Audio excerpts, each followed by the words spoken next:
barchaga. Bugun sizlar bilan Material Reading Part 2 ni ko'rib chiqamiz. Bu partda quyidagi yengilroq bo'lgan, bir osonroq bo'lgan matnni olganman. Sababi sizlarga hozir tushunishda oson bo'lsin. Keyin o'zingiz ham mashqlarni bajarayotganda shunaqa bir texnikalarni ishlatib ko'rasiz.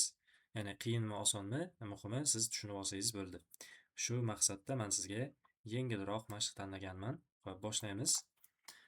Bu reading part 2 e'tibor bersangiz, bu yoqda 8 ta mana shunaqa tekst bo'ladi, matncha bo'ladi, qisqaroq. O'zi asosan haqiqiy, misol imtihonda tushsa 60, 70, 80, 90 ta so'zdan iborat bo'lgan, har bitta matnchasi mana shuncha so'zdan iborat bo'ladi. Ya'ni 90 ta, 80 ta so'zdan iborat bo'ladi. Ichidan esa kerakli javobni tanlab topishingiz kerak bo'ladi. Xo'p, bunda e'tibor bersangiz, mana bu yoqda harflar berib qo'yadi. Bu harflarni esa bizlar pastdagi matnlarga moslab chiqishimiz kerak. Bu harflarning ichidan sizga ortiqcha ikkitasi bo'ladi, ya'ni ortiqcha ikkitasini qo'ymaysiz va ikkita javobga bir xil variant olib qo'ymaysiz. Misol uchun, birinchisiga A, misol ikkinchisiga ham A deb olish mumkin emas. Har bitta harfdan bir marta foydalanasiz va oxirida sizga ikkita ortiqcha harf qolib ketadi. Misol uchun, H bilan C qolib ketadi. Bu mavzularga hech qaysi mana shu berilgan mavzularga mos kelmaganligi uchun ortiqcha qolib ketadi. Ya'ni ba'zilar o'ylashi mumkin, qaysidir savollarga ikkita javob kelishi mumkin deb, o'shanaqa xatoliklarga yo'l qo'ymasligingiz uchun eslatib ketdim. Xo'p, ana endi boshlaymiz. Birinchi qilinadigan osonroq usul, shartlarni o'qib bo'lganingizdan so'ng, mana bu 8 ta variantmi, 10 ta variantmi, hammasini o'qib chiqing. Birinchi navbatda o'qib chiqamiz va kalit so'zlarni belgilab olamiz. Boshladik. You can climb a very tall mountain on this trip. Demak, e'tibor berayotgan bo'lsangiz, bu yoqda siz degan, tirmashib chiqishingiz mumkin degan, asosan mana shunaqa joylarga e'tibor beramiz. Juda baland tog'larga tirmashib chiqishingiz, ya'ni baland tog'larga chiqishingiz mumkin, tirmashib emas, baland tog'larda ustiga chiqishingiz mumkin deya tarjima qildik. Va bizga asosan kerak bo'ladigan so'z mana shu yoqdagi very tall, juda katta degani. Sizga shu narsani boshqacha sinonim beradi. Misol uchun, juda katta, ulkan degan ma'nolardagi so'zlarni beradi. Siz sinonim so'zlar orqali topsangiz bo'ladi. Eslatib o'taman, asosiysi tarjimani qilish kerak. Faqat sinonim so'zlarga tayanib qolish bu yechim emas. Xo'p, ketdi. Ikkinchi variantimizga o'tamiz. Birinchi variantdagi kalit so'zimiz shu. Bu sayohatda siz baland tog'larga chiqarkansiz dedi. Ikkinchisida, bu sayohatda deyapti, siz deyapti, qayiq orqali sayohat qilasiz, qayiq bilan sayohat qilasiz. Hear about famous lake monster. Va deyapti, mashhur ko'l maxluqi haqida eshitasiz deyapti. Demak, bu B variantimizda qayiqqa sayohat qilishingiz va ikkinchi kalit so'zimiz mashhur o'sha ko'lni qanaqadir maxluqi haqida hikoya eshitasiz yoki ertaga eshitasiz yoki shunaqa bir uydirma eshitasiz.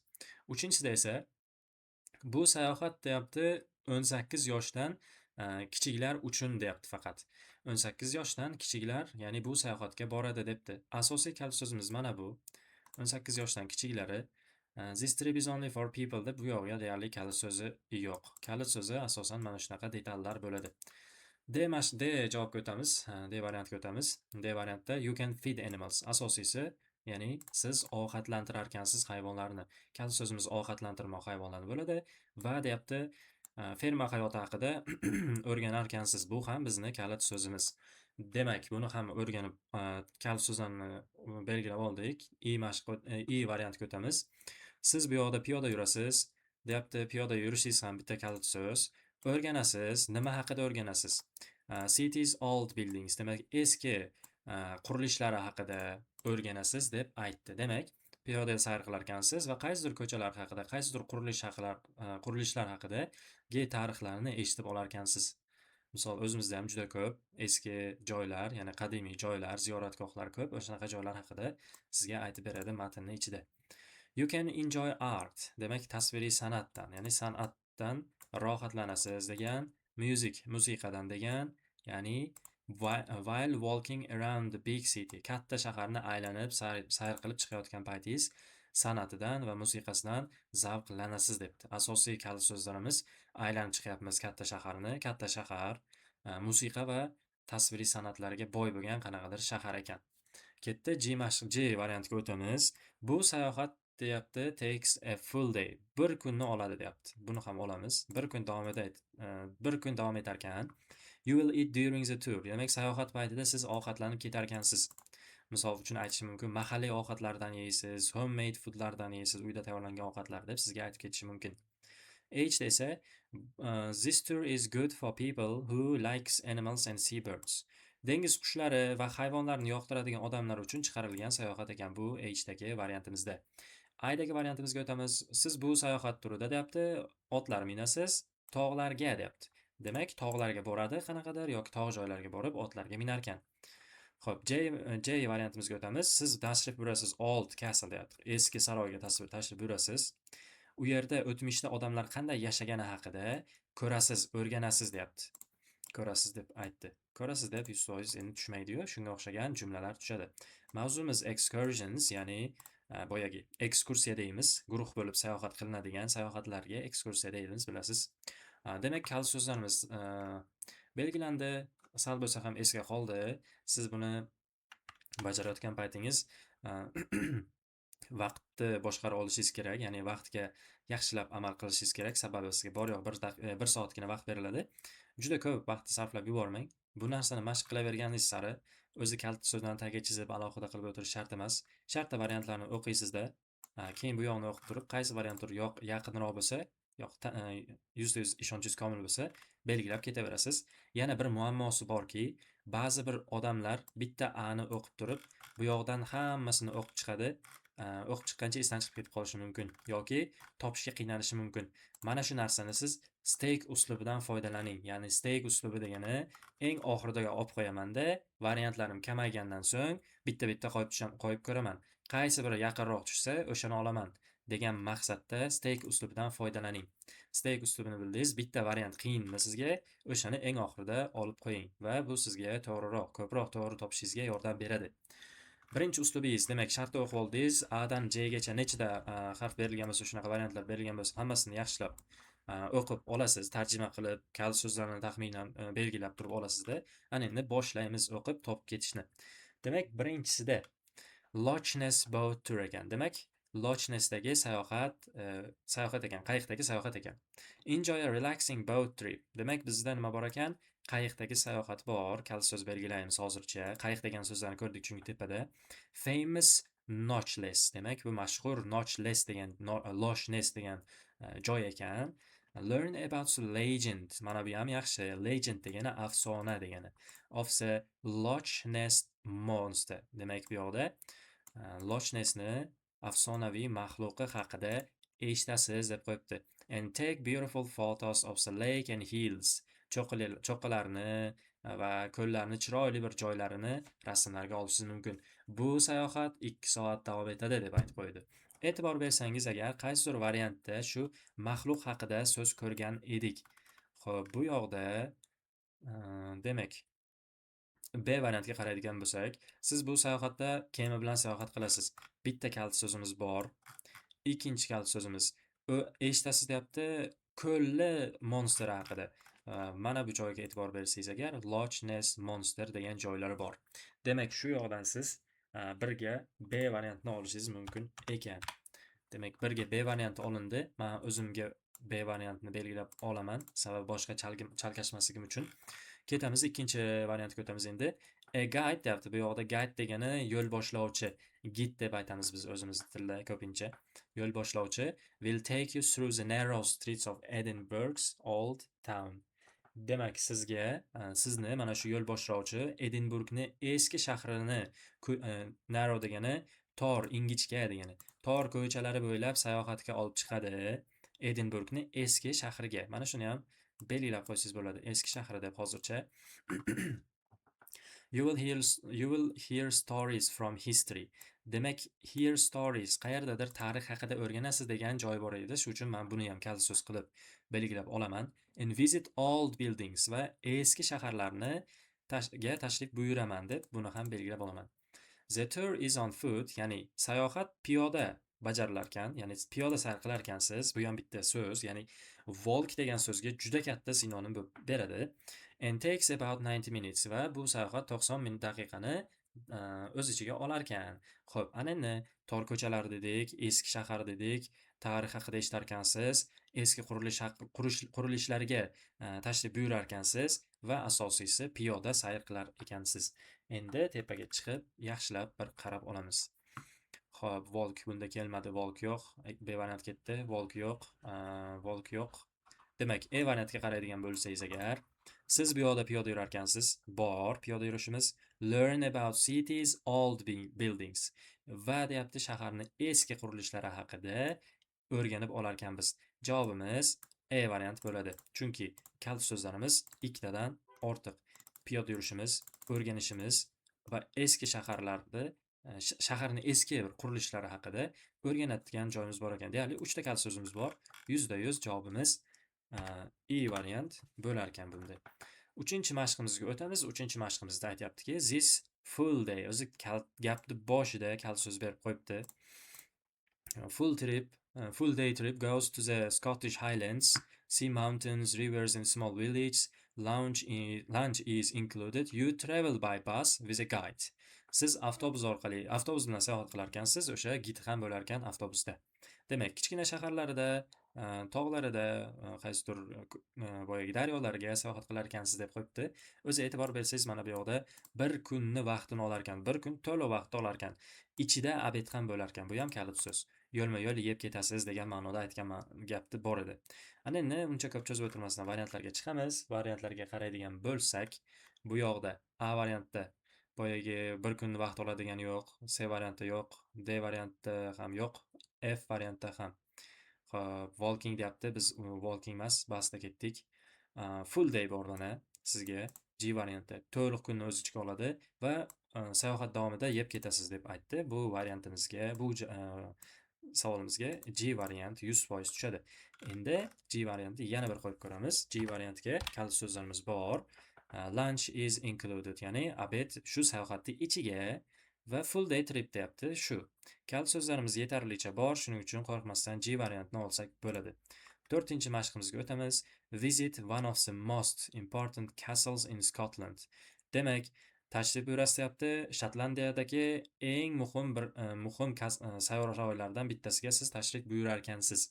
Demak, mavzusi sayyoralarga boyagi visit, ya'ni tashrif buyurishingiz, kalit so'z.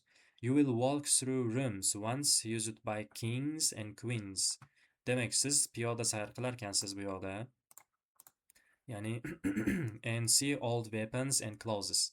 Demak, siz bu xonalarga sayohat qilar ekansiz, qirol va qirolichalar o'sha xonalaridan, ya'ni qirol va qirolichalar foydalangan xonalaridan sayohat qilib piyoda aylanib o'tar ekansiz va ko'rar ekansiz deyapti.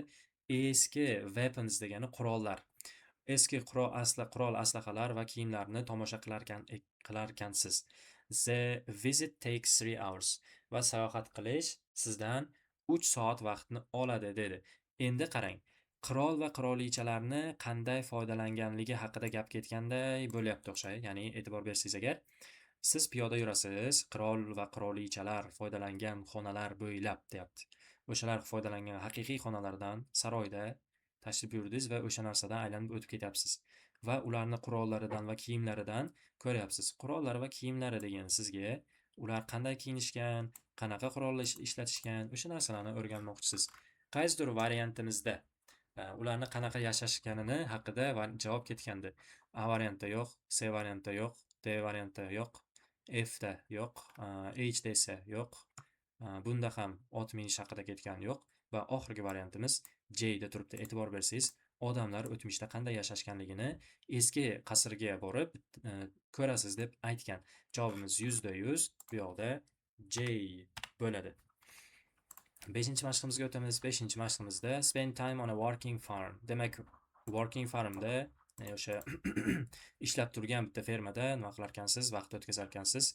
U yerda siz ovqatlantirar ekansiz hayvonlarni, ya'ni sheepni, qo'yni ovqatlantirasiz. Boyagi ya'ni sigirlardan sut olinayotganini ko'rasiz va odamlar qanday qilib Shotlandiyada mana bu vegetables, ya'ni sabzavotlarni o'stirayotganini ko'rasiz. Va great for kids and families. Bolalar va oilalar uchun ancha ajoyib sayohat degan ma'noda aytdi. E'tibor bersangiz, bu yoqda ovqatlantiryapti qo'yni. Bu yoqda esa qanday qilib sut olinish jarayonini ko'ryapti. Deyarli hammasi fermaga oid bo'lgan So'zlarimiz 8-mashqda. Demak, A variantdan kelamiz. Yo'q, ferma mavzusi yo'q. C variantda kelamiz. Ferma mavzusi yo'q. D variantda esa hozircha bitta kaliti so'z chiqdi.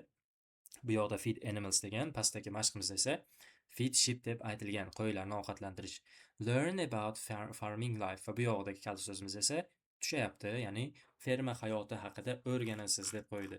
Sut qanday olinishi, boyagi sabzavotlar qanday yetishtirilishi, hammasi o'sha fermani hayoti haqida ketdi va javobimizga D variant qoldi. Xo'p, D variantni men belgilab olaman. D variant. Ana endi 6-mashqimizga o'tamiz. Take a boat. Demak, siz nima qilar ekansiz? Qayiq orqali sayohat qilar ekansiz. Around small islands. Kichkina orollar bo'ylab on the west coast of Scotland. Demak, shu taraflarda kichkina bir orollarda bir sayohat chiqar ekansiz. You may see birds. Qushlarni ko'rishingiz mumkin. Seals and dolphins. Seals degani dengiz mushuklari. Qushlarni, dengiz mushuklarini va delfinlarni ko'rishingiz mumkin. Buni ham bitta kaliti so'z qilib qo'yamiz. A guide will talk about animals. Demak, boyagi yo'l boshlovchi, ya'ni gid bizga nima haqida gapirib berar ekan? Hayvonlar haqida. Bring warm clothes. Va siz iliq, issiq kiyimlaringizni olib keling deb aytdi. 6-mashqimizda sayohatda boyagi kemada sayohat qilasiz, orollar bo'ylab. Demak, siz qushlarni, dengiz hayvonlarini, delfinlarni, boyagi dengiz mushugini ko'rar ekansiz va gid hayvonlar haqida ma'lumot berib borar ekan. A mashqdan tushib kelamiz. Tog' haqida mavzu yo'q. C'da esa 18 yosh degan joylar yo'q. Demak, F mashqda musiqa va san'at yo'q. H mashqda, hop, H mashqimizda esa bu yoqda hayvonlar va dengiz qushlari haqida gap ketdi. Hozircha variantimiz bo'lib turadi. I variantda horse deb turibdi, ya'ni ot minish. Qolganlarida deyarli yo'q, faqat javobimiz yaqinroq bitta H variantimiz bo'ldi va bu javobimizga H to'g'ri tushadi. H variantimiz to'g'ri tushadi. 7-mashqimizga o'tamiz. Walk up the highest mountain. Demak, siz walk up degani, mana bu walk up degani climb degan so'zga sinonim, ya'ni tirmashib chiqmoq degan so'zga sinonim. Highest mountain esa baland tog' degan ma'noga sinonim. UKdagi demak baland tog'ga chiqar ekansiz. It's hard walk and takes most of the day. Kunni ancha qismini olib qolar ekan, ancha piyoda yurar ekansiz. You need good shoes. Yaxshigina oyoq kiyimlar kerak ekan va siz ozg'in va salomat va qanaqadir shunaqa bir ozg'in bo'lishingiz kerak ekan. Ya'ni yangi, yaxshi oyoq kiyimlar ham bo'lishi kerak ekan. Kalit so'zlarimiz bor. Climb va baland tog' degan kalit so'zimiz. Qaysida shunaqa kalit so'z bo'lsa olib ketamiz. A variantga kelamiz. Climb a very tall mountain. Juda baland tog'ga tirmashib chiqar ekansiz, ya'ni chiqar ekansiz ustiga. Qolganlarida tog'ga chiqish haqida ma'lumot berilmagan. Demak, bu savolimizga A mashq qoldi. Bu savolimizga A variant qoldi. Demak, 7-mashqimizga A bo'lar ekan. 8-siga o'tamiz endi, oxirgisi. Explore the modern art. Demak, zamonaviy tasviriy san'at, ya'ni zamonaviy san'at galereyasiga tashrif buyurasiz. Ya'ni aylanib chiqasiz. Explore degani aylanib chiqmoq. Music spots, musiqaviy joylar bo'lar ekan in Glasgow. Glasgowda mana shunaqa joylar bor ekan. The guide will also show street art. Demak, street artni ko'rsatar ekan. Street art ko'pincha, misol ko'chalarga bir rasmlar chizib qo'yishadi, o'sha narsa street art deb aytiladi. And tell you about famous Scottish musicians. Va sizga o'sha shotlandiyalik musiqachilar haqida gapirib berar ekan, boyagi sizni aylantirib yurgan gid. Takes 2 hours. Sizdan 2 soat vaqtni talab qilar ekan bu sayohat. Demak, tasviriy san'at va musiqa haqida gap ketdi. Qaysidir variantimizda shu variantlar bor edi. Shu kalit so'zlar bor edi. E'tibor bersangiz, F mashqqa shular berilgan va bizni javobimiz bu mashqimizga F bo'ladi. Javobimiz F. Shu bilan bu reading partimiz ham tugadi. Reading osonmi, qiyinmi? Siz ishlash texnikangizni yaratib oling va bemalol xohlagan multi-level mock deysizmi, shunga o'xshash testlar deysizmi, ishlab ketavering, muammosi yo'q. Asosan readingni yaxshiroq ishlash uchun ko'proq so'z boyligingiz bo'lishi kerak, yaxshiroq topishingiz uchun u yog'i o'zizga bog'liq. Xohlaganingizdek qilib, vaqtni taqsimlab, bemalol ishlasangiz bo'ladi. O'ylaymanki, bugungi darsimiz sizga manfaatli bo'ldi deb. Keyingi videolarga ko'rishguncha.